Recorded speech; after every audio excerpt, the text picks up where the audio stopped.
Beginning transmission. This is the audio log of Dr. Cool, O5 Council member, as well as Supreme Commander of Mobile Task Force Alpha 1, also known as the Red Right Hand. Now, today I have had another requested article from Miss Agent Lovegood, and it is one of our more feline-type SCPs here in the Foundation. To those of you that guess on what I am talking about, then you might have also seen Dr. Angel's article on this SCP file. Not to mention, it's also an SCP that she has personally decided to take care of, which is an admirable feat. As long as it doesn't kill anyone, of course. But I'm not too worried. If she wants to play at her own risks with something, then why not bother to stop it, I say. But then again, me and Dr. Angel have always had a slight little competition with one another. But that is not the point I am here. The point is the knowledge gained from this file. So, Miss Lovegood, let us get into this file for you. Item number SCP-247. Object Class Euclid. Special Containment Procedures. SCP-247 is kept in an enclosure of at least 20 by 40 meters, furnished based on the plans provided by the zoo and offset from the rest of site by at least 50 meters in order to migrate its psychic effect. As per current containment procedures for SCP-148, it is used in containment of other SCPs, is to be avoided if at all possible. SCP-247 is to be fed 18 kilograms of fresh meat on a tri-weekly basis. Feeding occurs in a separate enclosure. Cleaning staff should enter the enclosure only during designated feeding times. No other access to the enclosure is allowed.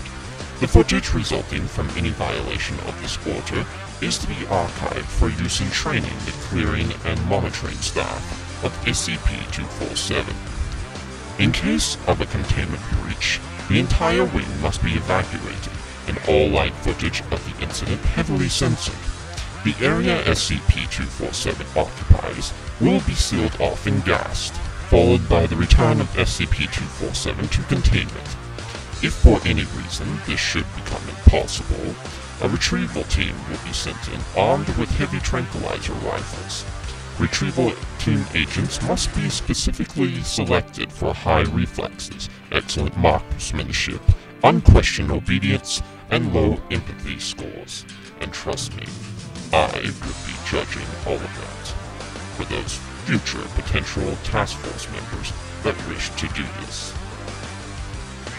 Description: SCP-247 is a Bengal tiger of the Panthera tigris, adult female, which, to all observers, appears to be a harmless cat, or a Felis catus, juvenile female, with an orange and black striped coat resembling that of a tiger. Remote feeds and still photos also show this illusion, although it is unknown whether the photo itself is affected or merely the observer. SCP-247's true nature has been confirmed by analysis of weight, water displacement, and dental molds made from bite marks. It is unknown exactly how SCP-247 generates this illusion. There are two components to the illusion. First, a mimetic effect that changes the perceived image of SCP-247 to that of a kitten, and second, psychic component, which radiates outward from the subject, diminishing according to the inverse square law and reaching half strength as meters.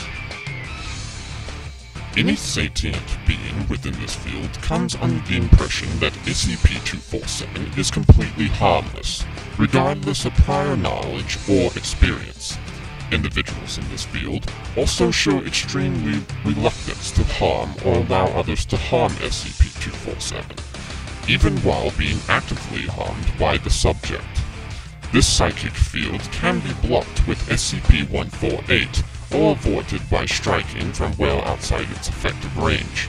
The mimetic effect is not blocked by SCP-148 as of yet. no one has been able to see SCP-247 as anything but a small striped cat.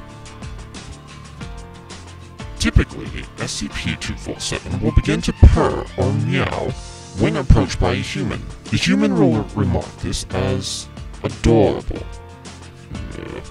and approach to pet the subject. This has been observed even in persons who strongly dislike cats. SCP-247 has been known to accept affection from its victims from upwards of several minutes before disemboweling and devouring them. Genetic analysis shows slight deviation from a typical Bengal tiger's genotype, indicating possible containment. All further breeding experiments require O5 level approval. The resulting hybrids have been designated SCP-247-1. See experiment log 247A-14 for more details. Addendum 247A. A series of tests is exposing SCP-247 and the control subjects to various non-human animals. Control testing took place in an exact replica of SCP-247's enclosure. Control A is a yellow kitten matching SCP-247's apparent size and age. Control B is a fully grown Bengal tiger matching SCP-247's actual weight. Now, with these experiment logs, they are within the article file, and I shall provide the audio file in the description below, so you all are more than happy and welcome to check those out yourself. Do not worry, there are no restrictions of class or security that you need to access these files. You just click the article, scroll down, and you'll be able to read them. Now, for some of those of you that have been questioning how Agent Angel, or Dr. Angel, is not devoured by this thing, well, it's the 7-minute mark. As long as you can keep within its distance under several minutes, then you're not attacked or disemboweled. For the most part, at least. But, anyway, thank you, Miss Lovegood, for your request in this article. And remember that, Miss Lovegood, you only have several minutes to be with the item before it will attempt to devour you. Just keep that in mind. And if any of you else, or anyone else, would like me to read their favorite article file, or you are working for the Foundation and about to begin research on one of these files, then please do not hesitate to leave a comment below and tell me which files you would like me to read. I would be more happy to read them for you. Well, this is all the time I had for today. Thank you for watching this file. I hope that it is very knowledgeable. This is Dr. Cool, O5 Command, signing out.